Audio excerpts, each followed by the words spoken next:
¿Cualquier persona crees que puede cambiar? Porque también habrá gente que esté escuchando todo esto y diga, yo es que lo mío ya no tiene remedio, yo es que soy así, bueno, esas típicas frases, ¿no? ¿Qué opinas tú? Cualquier persona puede cambiar si realmente quiere cambiar. Es decir, lo que comentábamos al principio, si lo identifica como un problema, si está teniendo consecuencias aversivas para la persona, eso ya es algo que motiva. Otra cosa es que sepa cómo cambiar, porque eso es algo muy difícil. La población general no tiene esos conocimientos del aprendizaje y quizá las estrategias que está utilizando pueden incluso estar agravando o perpetuando el problema. Pero realmente ese ser como tal, ese es que yo soy así, lo es en la medida de que yo me comporto de una manera determinada. Y si voy cambiando mi comportamiento, ya puedo empezar a etiquetarme con otros adjetivos. Que entendemos desde nuestro modelo que esas etiquetas no son útiles, ni las diagnósticas ni las no diagnósticas. Todo lo que sea una etiqueta rígida inmoviliza, Hmm. porque si soy así y creo que no puedo cambiar, ni me voy a esforzar, e incluso pues voy a acceder a posibles beneficios secundarios de mi condición. Si yo no tengo que esforzarme para, por ejemplo, intentar ser más asertivo, esto también es cómodo el no tener que tomar esa conciencia. Pero respondiendo a la pregunta, yo creo que cualquier persona que quiera cambiar con las pautas adecuadas sí que puede llegar a lograrlo. No va a ser fácil, no va a ser sencillo, pero por supuesto que sí, si no, nuestro trabajo no tendría sentido. Hmm. Sí, bueno, y cualquier persona que nos escuche, por supuesto que no piense que cuando dices esto te está refiriendo a que, pues ese si quieres puedes vacío, ¿no? Ni mucho menos. Evidentemente entendemos que si hay algunas variables contextuales que no cambian, pues se va a dificultar, se va a lastrar el cambio. Claro, muchas veces ese objetivo de sentirse mejor no se puede cumplir porque a lo máximo que podemos acceder es a dejar de sentirnos tan mal. Pero el intentar cambiar el contexto también puede ser uno de los objetivos. Muchas veces es que el trabajo no está dentro de la persona, muchísimas veces está fuera. Y el aprender a identificar esos contextos, pues, una relación de pareja, por ejemplo, que no me está beneficiando, puede ser la clave. Y ahí no hay un cambio en el comportamiento de la persona como tal. Sí que luego pues, se puede hacer una evaluación de qué parte ha sido mi responsabilidad para llegar a tener esa clase de relación, por ejemplo, e intentar aprender en, pues, el tema de la comunicación, si ha habido algo en lo que yo podría haber trabajado más, prestarle atención, pero en ese caso precisamente a la hora de romper una relación que no era saludable, se está cambiando la situación, se está quitando el malestar y no es que la persona haya tenido que hacer un cambio en su forma de comportarse como muy, muy evidente. Hmm. Vale, incidiendo un poco más en lo que decíamos antes del rol activo, ¿no? Ese papel activo de la consultante. ¿Por qué es tan relevante? Vamos a intentar explicarlo, pues, sobre todo eso, para alguien que no haya ido a terapia, principalmente, o que haya tenido malas experiencias en terapia, no haya trabajado con un enfoque, con un modelo como con el que tú trabajas. ¿Por qué es tan importante que ejecute y ponga en práctica todas las pautas, todas las herramientas que se van brindando en consulta? Como decía, una de las primeras herramientas o tareas que se suele solicitar es ese autorregistro, el dar la información de qué está pasando en la actualidad para que el profesional tenga esa información y pueda tener una base para trabajar. Y es cierto que esta tarea en concreto suele ser bastante pesada, bastante tediosa y que puede ser aversiva, pero sí identificarlo como que es parte del proceso, parte del servicio que tú estás contratando es para conseguir unos objetivos y el primer paso es la recogida de información, ya que el psicólogo no puede ir a tu casa a observarte cuando estás mal, pues eso es lo más cerca de la realidad que podemos estar y confiar en que luego, una semana después, te vayas a acordar de todo y lo vayas a decir exactamente cómo fue, es poco realista, porque ya en esa situación viéndolo con otra perspectiva, que a lo mejor ya no tenga tanta intensidad, que la persona esté más tranquila, pues la información puede estar un poco más sesgada que lo que en el momento sucedió. Y es que esa primera tarea del autorregistro ayuda un montón para hacer el análisis funcional. Hay algunos que se hacen solos porque la cadena está muy clara y ayuda muchísimo para entender y explicar el problema. Y luego, cuando ya es esa fase de tratamiento como tal, las tareas que se dan es importante que se cumplan porque son las pautas para lograr esos cambios y tienen que ser coherentes con ese análisis funcional. Por eso incido tanto en que la persona tiene que entender el porqué y el para qué de lo que se le pide. Y esta parte de las tareas también puede ser un indicador de si estoy recibiendo o no un buen enfoque o una buena terapia por cómo me sienta yo al recibir esas pautas. Si es cierto que algunas pueden ser incómodas, algunas tareas pueden derivar en exponerte a algo que has estado evitando, pero eso tiene ese sentido del análisis funcional porque es para exponerte a aquello a lo que necesitas habituarte, a una situación que te genera ansiedad para que se reduzca y ya no te repercuta en tu día a día y no te impida hacer determinadas tareas. Y aunque sea incómoda, esa incomodidad tiene un sentido. Pero en otros casos, si yo no entiendo por qué tengo que hacer determinadas cosas, de nuevo tengo que comentarlo, porque hay veces que se dan pautas solo por dar, porque la persona se lleve algo, porque de esa sensación de que se está trabajando y puede ser contraproducente. Y aquí te puedo poner un ejemplo de cuando estaba haciendo las prácticas, estábamos con una chica, una consultante, con un perfil así bastante como autoexigente, perfeccionista, como muy cumplidora. Y en la primera o la segunda sesión, la psicóloga empezó a darle como muchísimas tareas, lecturas, que escribiera un montón de cosas, que hiciera preguntas, como un montón de tareas. Y yo en ese momento pues me quedé un poco contrariada. Y ya cuando se fue la chica le pregunté a la psicóloga si era lo mejor darle tantas tareas. Su respuesta fue, sí, sí, este tipo de personas son súper cumplidoras, hacen muy bien lo que se les pide y son los que mejor trabajan. Y yo me quedé con la incomodidad de, es que quizá precisamente ese es el problema, de que se exige tanto, lo cumple todo y en lugar de estar dándole pautas para conseguir una mayor flexibilidad y alejarnos de esa exigencia, lo que estamos haciendo es retroalimentarlo.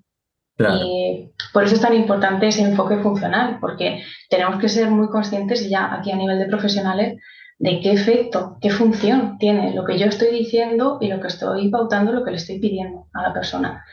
Cuestionarnos qué estoy reforzando, qué estoy castigando, qué estoy extinguiendo, porque es ese el trabajo principal. Lógicamente, lo terapéutico es lo que pasa entre las sesiones. Es ahí donde ya la persona pues tiene que movilizarse y ver los cambios. Pero lo que pasa en sesión también es muy relevante. Hmm. Claro, es que sin ponerse esas gafas funcionales, sin atender a esa función y tal, puedes acabar queriendo ayudar, pretendiendo ayudar, reforzando conductas justamente problemáticas. Vale, y con respecto al tema del por qué y el para qué que estabas comentando, que la persona al final se acabe dando cuenta, tome conciencia un poco también de eso, ¿crees que de algún modo el fin de la terapia puede ser justamente eso, el saber discriminar el propio comportamiento, el de algún modo, aunque no seas experto en conducta, aprender a ponerte un poco esas gafas funcionales para poder tú trabajar en tu día a día, discriminar, como decía, eh, pues qué función tienen tus conductas y no necesitar, no depender de un profesional? Claro, yo creo que ese sería un objetivo muy, muy importante, muy interesante incluirlo a que la persona tenga esa independencia a la hora de posibles problemas que le puedan volver a surgir, que aprenda a cuestionarse desde esa curiosidad, desde ese por qué estoy haciendo lo que estoy haciendo, qué estoy consiguiendo, qué función tiene y de qué manera cambiarlo. Y no desde ese machaque que muchas veces se encuentra de, pero es que no entiendo, no me entiendo por qué sigo haciendo esto, si sé que me viene mal, que se entra más en esa crítica en ese juicio a uno mismo y que eso realmente no moviliza. Como mucho, la consecuencia que tiene es que la persona acaba sintiéndose peor consigo misma. Entonces sí que creo que es muy útil, ya no solo a nivel personal, que la persona aprenda a identificar, pues cuando me encuentro mal, ponerme esas gafas funcionales y ver qué está pasando, mirar primero fuera, ver mis áreas, cómo estoy en mi trabajo, cómo estoy en mis relaciones, cómo estoy en mi descanso, mi alimentación, en mi ocio, mi descanso, y si todo eso está más o menos estable, estoy más o menos satisfecho con eso, pues ya mirar dentro. a ver de qué manera me estoy tratando, qué verbalizaciones tengo, en base a qué normas estoy dirigiendo mi comportamiento, qué beneficios puede estar teniendo la manera en la que me comporto y no machacarnos, como decía, no intentar castigarnos por tener determinados comportamientos. Y ya no solo, como decía, para entenderse uno mismo, sino también para entender a los demás. Ayuda mucho eh, a la hora de explicarnos el comportamiento de los demás. Muchas veces usamos esa autorreferencia de, pues tiene que ser por mi culpa, está enfadado conmigo, tiene que ser, nos utilizamos para entender porque necesitamos esa sensación de control, de saber qué está pasando. Mm. Y si tengo esa mirada funcional, puedo entender que hay muchas otras variables que pueden estar afectándole al porqué de su conducta que no tienen por qué estar relacionado conmigo. Y a la hora de que se logre un cambio, ¿tú a qué das más peso? ¿Qué crees que tiene más peso? ¿Esa relación terapéutica o ese, por otro lado, enfoque técnico, el modelo? Creo que ambas cosas son importantes porque, como decía, si la persona no se siente cómoda con su psicólogo, no se va a abrir, no va a contar cosas que pueden ser relevantes y se puede entorpecer bastante el proceso. Y en este sentido sí que quiero recordar que la terapia es un espacio seguro donde se pueden practicar ciertas habilidades sociales en relación a esa responsabilidad de ir diciendo si algo no gusta, si algo no se entiende, si algo no encaja, el implementar esas habilidades sociales de decir que no, de poner límites y que en este caso hay muchas personas que precisamente van por esta terapia y no tienen en su repertorio de conducta estas habilidades más asertivas, pero recordarles que precisamente es un espacio donde lo más probable es que no se den las consecuencias, que en otros contextos sí se anticipan. Porque si a mí me cuesta poner límites, me lo planteo de cara a mi pareja, me puede dar miedo que se enfade, cómo vaya a reaccionar y por eso yo inhibo mi comportamiento. Pero lo deseable y lo esperable, yo confío en que será así. Si lo hago con mi psicólogo, no va a tener esa consecuencia de debilitar la relación, ni muchísimo menos. Al contrario, se puede fortalecer, le doy información que puede ser relevante y que le ayude a guiar mejor el enfoque. Y así que la terapia sea mucho más eficaz. Que el psicólogo no responde de esa manera apropiada, que también puede darse en un momento dado porque somos humanos, pues quizá también es una oportunidad para que sea un modelo de cómo asumir un error, cometer un fallo y hacer ese tipo de demostración.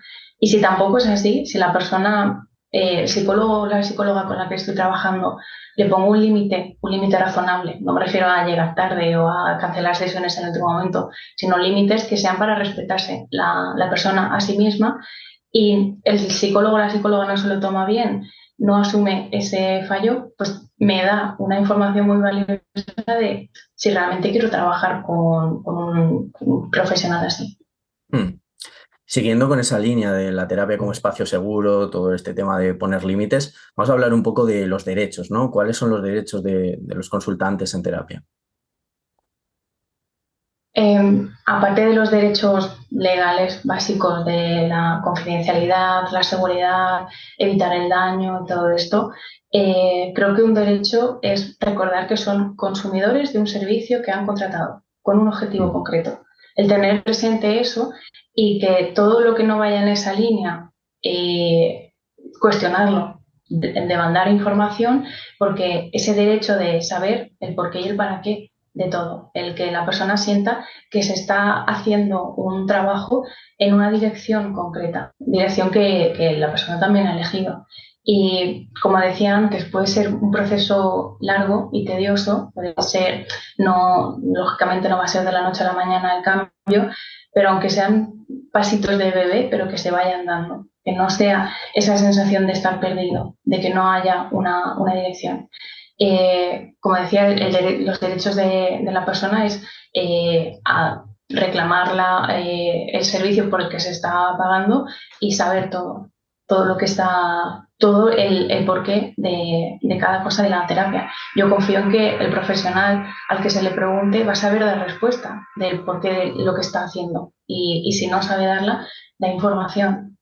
Y aparte de los derechos, como decía, la responsabilidad de comunicarlo, dar feedback y si no, tomar la decisión de abandonar el proceso por el coste de oportunidad. Al final, si yo estoy pagando por algo durante ya bastante tiempo, un tiempo prudencial, como decía, no va a ser de la noche a la mañana, pero sigo teniendo esa sensación, lógicamente tengo derecho a terminar esa relación comercial y ahí sí que invitaría a que la persona se lo comunique al profesional, que le diga, pues quiero dejar la terapia por ciertas razones, para que también se movilice el profesional a tomar conciencia y que revise de qué manera ha enfocado este caso, porque muchas veces se puede caer en ha desaparecido porque no se lo tomaba en serio, no me hacía caso, no se implicaba lo suficiente, como una forma de protegernos, pero lo que está pasando es que quizá no ha sabido enfocar de la manera apropiada su caso y por eso no ha perdido la motivación, porque la persona la tenía, si no, no pide ayuda. Claro, sí, que además muchas veces se cae también en esta terminología, ¿no?, de pacientes resistentes y a lo mejor en ese caso no es que la persona no haya puesto de su parte, sino que la terapeuta, pues bueno, no ha sabido quizá encaminarlo bien.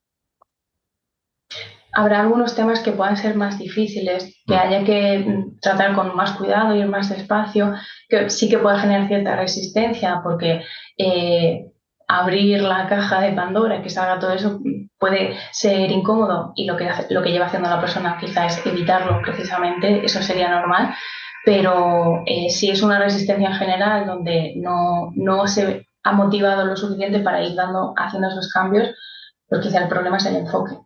Mm. Y por ejemplo, ¿hasta qué punto es normal que una terapia dure mucho? Porque habrá gente que directamente diga, no, eso es red flag. O sea, si dura mucho ya directamente fatal. Yo entiendo que dependerá un poco de si se van cumpliendo X objetivos, X demandas, si la demanda va cambiando, ¿no? Claro, si una terapia dura mucho, pues yo más que mucho en tiempo, porque hay procesos que pueden durar bastante tiempo, en plan 1 año, 2 años, porque haya muchas cosas que trabajar o se tenga que ir un poquito más despacio porque el margen de maniobra de la persona se ha reducido Claro. y eso puede ser normal. Más que en el tiempo, yo me fijaría en el número de sesiones, en cuántas sesiones y la frecuencia con la que se ve a la persona. Mm. Al principio sí que es normal y de hecho aconsejable que sea una frecuencia de una vez a la semana para ir recogiendo la información y poder empezar a trabajar lo antes posible. Al final es una persona totalmente ajena y necesitamos conocer muchas cosas y puede que haya mucha historia que sea relevante indagar, pero una vez esa evaluación ya se ha hecho, el continuar durante muchas semanas, meses o incluso años con una frecuencia semanal, eso sí que levantaría muchas sospechas, porque cuantísima información se tiene que recoger entonces. No, quizá no se está aplicando esas pautas concretas, sino que se sigue, está quizá haciendo esa función de alivio semanal, pero no se está enfocando a un trabajo. Y como decía, pues puede ser que una terapia dure 2 años, pero que en total haya 20 sesiones, que no tiene por qué ser 200 sesiones, ni mucho menos. Entonces, aunque cada proceso es un mundo y puede que una persona realmente necesite una frecuencia más alta durante más tiempo porque tenga muchos problemas o su aprendizaje sea un poco más lento, cualquier factor, pero en términos generales, yo sí que levantaría, lo sospecharía. Mm. Y sobre todo que también tiene mucha responsabilidad en ese sentido la terapeuta de decir, vale, pues no estoy consiguiendo a lo mejor X objetivos, X cambios, esto se está prolongando ya demasiado, vamos a proceder a derivar o... ¿No? Claro, tiene que ser indicador de ambas partes, porque quizá la persona, el usuario, como está teniendo ese alivio, tampoco conoce cómo es el proceso como tal, si no ha tenido experiencias previas, no conoce realmente en qué consiste el trabajo del psicólogo, pues puede estar confiando a ciegas de que esto tiene que ser así y no le levanta esa sospecha. Pero al profesional sí que tendría que ser un indicador de qué está pasando para que después de no sé, 20 sesiones una vez a la semana, todavía no hayamos empezado a promover cambios, a que haya estrategias concretas o que la persona esté movilizándose lo más mínimo. Gracias por ver este vídeo, os dejamos por aquí un enlace a nuestra última formación y por aquí algunos vídeos que os pueden resultar de interés. Si estáis buscando ayuda psicológica, también podéis mirar en la descripción del vídeo donde encontraréis nuestra web y podréis solicitar asistencia terapéutica de un profesional confiable y que os ofrecerá ayuda psicológica basada en evidencia científica.